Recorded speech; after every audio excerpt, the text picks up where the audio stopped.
तो जय हिंद दोस्तों, अगर आप कक्षा 10 में पढ़ते हैं, ठीक है, और जो है आप 29 फरवरी को विज्ञान का पेपर देने वाले हैं, तो आज का वीडियो आपके लिए बहुत ही खास होने वाला है।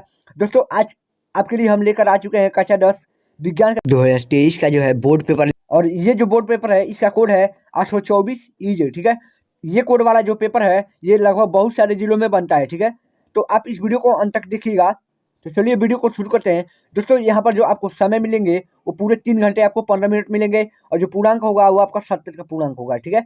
और यहाँ पर जो कुछ नोट दिया हुआ है और कुछ निर्देश दिया हुआ है, तो आप लोग इसको पढ़ लीजिएगा, ठीक है। यहाँ पर आप लोग निर्देश देख लीजिए, आप वीडियो को पॉज करके इसको पढ़ लीजिएगा अच्छे से। दोस्तों यहाँ से हमारा जो है खंड मतलब जो पार्ट ए है वो स्टार्ट होता है, और ये जो होगा पार्ट ए में वो केवल बहुविकल्पी प्रश्न होगा जो आपका 1-1 नंबर का होगा, और ऐसे आपके 20 प्रश्न होंगे, ठीक है। तो आपका 20 नंबर का जो है बहुविकल्पी प्रश्न होगा, और इसका आंसर जो है आपको OMR शीट पे देना है, ठीक है। आपको इसका आंसर OMR शीट पर देना है। तो यहाँ पर जो हमारा सबसे पहला क्वेश्चन है वो दिया है, किसी वस्तु का जो है अवतल दर्पण द्वारा बना प्रतिबिंब आभासी, सीधा एवं वस्तु से बड़ा पाया जाता है, तो वस्तु की जो स्थिति है वो कहाँ होनी चाहिए, ठीक है। तो ऑप्शन ए दिया है मुख्य फोकस तथा वक्रता केंद्र के बीच, ऑप्शन बी दिया वक्रता केंद्र पर, ऑप्शन सी दिया वक्रता केंद्र से परे, और ऑप्शन डी दिया है दर्पण के ध्रुव तथा मुख्य फोकस के बीच। तो ऑप्शन जो डी है ये हमारा बिल्कुल सही ऑप्शन है। अब जो हमारा यहाँ पर क्वेश्चन नंबर 2 दिया वो दिया है, किसी शब्दकोश में पाए छोटे अक्षरों को पढ़ते समय आप निम्न में से कौन सा लेंस पसंद करेंगे, ठीक है। मतलब किसी बुक को अगर आप पढ़ रहे हैं और उसके जो शब्द हैं वो आपको अच्छे से नहीं दिखाई देना है, तो उसको आप देखने के लिए जो है किस लेंस का प्रयोग करेंगे। यहाँ पर ऑप्शन ए दिया है 50 सेंटीमीटर फोकस दूरी का एक उत्तल लेंस, ऑप्शन नंबर बी दिया है 50 सेंटीमीटर फोकस दूरी का एक अवतल लेंस, ऑप्शन सी दिया 5 सेंटीमीटर फोकस दूरी का एक उत्तल लेंस, और ऑप्शन नंबर डी दिया है 5 सेंटीमीटर फोकस दूरी का एक अवतल लेंस। यहाँ पर जो हमको बड़ा देखने के लिए वस्तु का जो है उत्तल लेंस का हम प्रयोग करते हैं, ठीक है। और इसका जो फोकस दूरी होगा वो होगा 5 सेंटीमीटर। तो ऑप्शन जो सी है ये हमारा बिल्कुल सही ऑप्शन है। और अब जो हमारा जो है तीसरा क्वेश्चन दिया है वो दिया है, किसी गोलीय दर्पण तथा किसी पतले गोलीय लेंस दोनों की फोकस दूरी प्रत्येक -15 सेंटीमीटर, ठीक है, -15 सेंटीमीटर है, और दर्पण तथा लेंस समतल है, ठीक है। तो यहाँ पर ऑप्शन ए दिया है दोनों अवतल, ऑप्शन बी दिया है दोनों उत्तल, ऑप्शन सी दिया है दर्पण अवतल तथा लेंस उत्तल, और ऑप्शन डी दिया है दर्पण उत्तल तथा लेंस अवतल। यहाँ पर जो दोनों की फोकस दूरी दिया है वो दिया है माइनस में, शायद जो दोनों है वो हमारा दोनों अवतल होगा। तो ऑप्शन जो ए है ये हमारा बिल्कुल सही ऑप्शन है। और अब जो हमारा यहाँ पर क्वेश्चन नंबर 4 दिया वो दिया है, मानव नेत्र जिस भाग पर किसी वस्तु का प्रतिबिंब बनते हैं वह होती है, ठीक है। तो ऑप्शन ए दिया कार्निया, ऑप्शन बी दिया परितारिका, ऑप्शन सी दिया पुतली, और ऑप्शन डी दिया है दृष्टिपटल, ठीक है। तो मानव नेत्र के जिस भाग पर जो है वस्तु का प्रतिबिंब बनता है वो होता है दृष्टिपटल। तो ऑप्शन जो डी है ये हमारा बिल्कुल सही ऑप्शन है, ठीक है। और यहाँ पर हमारा क्वेश्चन 5 दिया है, दो तार जिनके पदार्थ लंबाई तथा व्यास समान है, ठीक है। तो किसी विद्युत परिपथ में पहले श्रेणी क्रम में और फिर पार्श्व क्रम में संयोजित किए जाते हैं, तो श्रेणी क्रम और पार्श्व क्रम संयोजन में उत्पन्न ऊष्माओं का जो अनुपात है वो क्या होगा। तो जब मतलब जो है दो तार है और इनको जो है पहले यहाँ पर श्रेणी क्रम में जोड़ा जाता है और फिर पार्श्व क्रम मतलब समांतर क्रम में जोड़ा जाता है, तो इसका आपको अनुपात याद करना है। तो यहाँ पर जो आप इसको सोल्व करेंगे तो आपका जो आंसर निकल करके आएगा वो आ जाएगा 1/4, ठीक है। तो ऑप्शन में जो सी है यहाँ पर भी हमारा ऑप्शन सी बिल्कुल सही ऑप्शन है। और जो हमारा यहाँ पर क्वेश्चन 6 दिया है वो दिया है, लघु परिपथ के समय परिपथ में विद्युत धारा का मान, ठीक है। ऑप्शन ए दिया है बहुत कम हो जाता है, ऑप्शन बी दिया परिवर्तित नहीं होता है, ऑप्शन सी दिया बहुत अधिक बढ़ जाता है, और ऑप्शन डी दिया है निरंतर परिवर्तित होता है। तो जब लघु परिपथ के समय परिपथ में जो विद्युत धारा का मान होता है वो होता है बहुत अधिक बढ़ जाता है। तो ऑप्शन जो यहाँ पर भी हमारा सी बिल्कुल सही ऑप्शन है।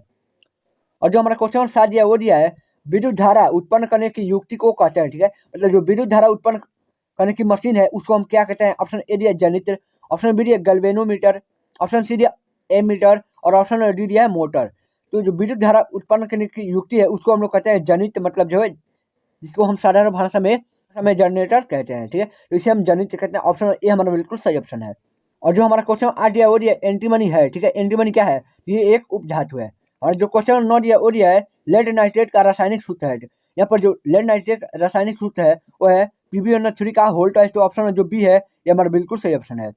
अब जो हमारा क्वेश्चन 10 दिया वो दिया है, निम्नलिखित में से असंतृप्त हाइड्रोकार्बन है, ठीक है। यहाँ पर असंतृप्त हाइड्रोकार्बन मतलब जिसमें डबल बॉन्ड या फिर ट्रिपल बॉन्ड हो, ठीक है।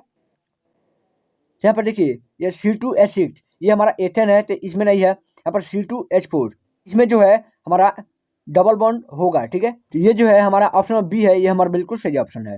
और अब जो हमारा क्वेश्चन 11 दिया है वो दिया है प्रोपेनल में क्रियात्मक समूह है, ठीक है। जो प्रोपेनल है इसमें क्रियात्मक समूह क्या है, तो प्रोपेनल अल जो साउंड होता है वो होता है CHO का मतलब एल्डिहाइड का, तो ऑप्शन ए है, ये हमारा बिल्कुल सही ऑप्शन है।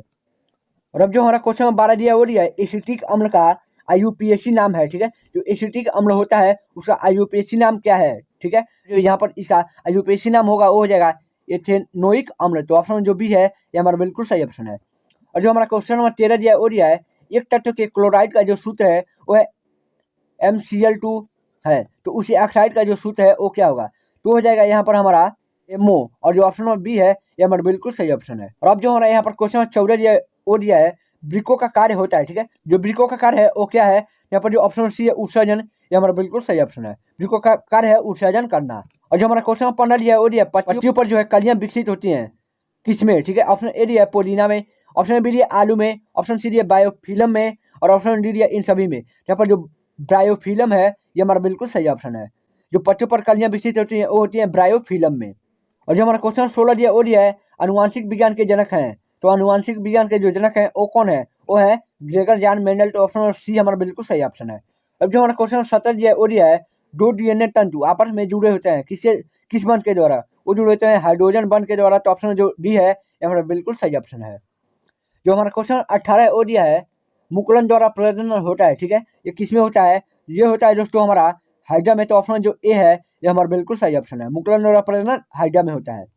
जो हमारा यहाँ पर क्वेश्चन 19 दिया है वो दिया है मेंडल का प्रायोगिक पौधा था, ठीक है। वो है यहाँ पर मीठी मटर, उद्यान मटर, सरसों, गुड़हल, तो यहाँ पर जो हमारा उद्यान मटर है ये हमारा बिल्कुल सही ऑप्शन हो जाएगा। अब जो हमारा क्वेश्चन 20 दिया है वो दिया है निम्न में से कौन सा एक मानव में मादा जननतंत्र का भाग नहीं है, ठीक है। मादा जननतंत्र का भाग यहाँ पर कर रहा है कि नहीं है।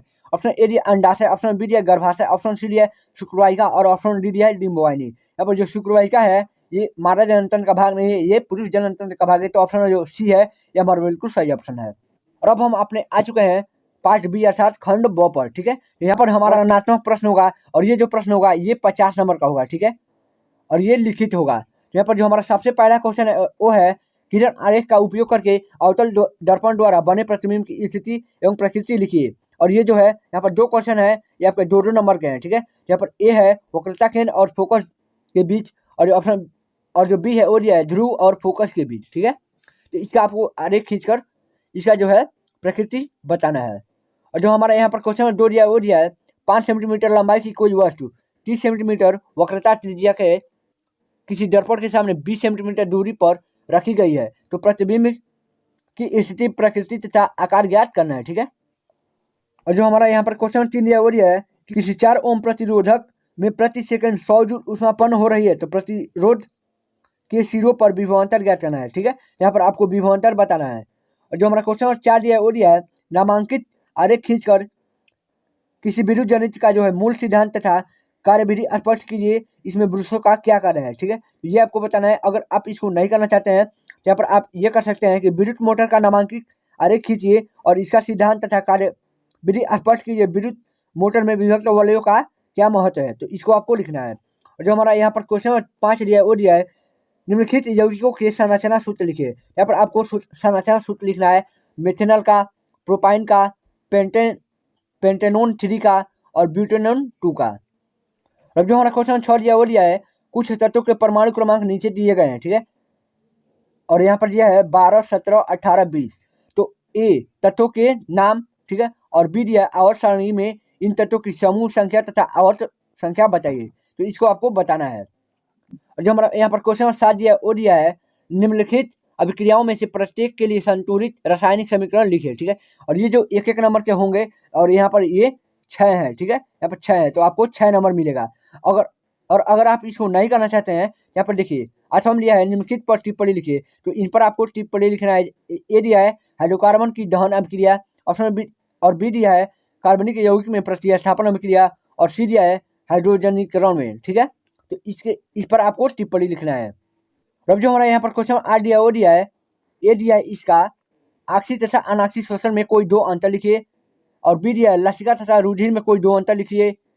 सी दिया है कायिक जनन किसे कहते हैं। और डी दिया है हृदय का क्या कार्य है। और जो क्वेश्चन 9 दिया है वो दिया है रसायन संश्लेषण क्या होता है। ठीक है, जो रसायन संश्लेषण है ये क्या होता है और इसमें भाग लेने वाले कोई 3 जीवाणुओं के नाम तथा कार्य लिखिए। यहाँ पर आपको ये लिखना है और इससे आपके 4 नंबर मिलेंगे। ठीक है, जो हमारा क्वेश्चन 10 दिया वो दिया है पाचक एंजाइमों के क्या कार्य है। ठीक है, पाचक एंजाइमों का जो है वो क्या कार्य होता है ये आपको बताना है और इससे आपके 4 नंबर मिलेंगे।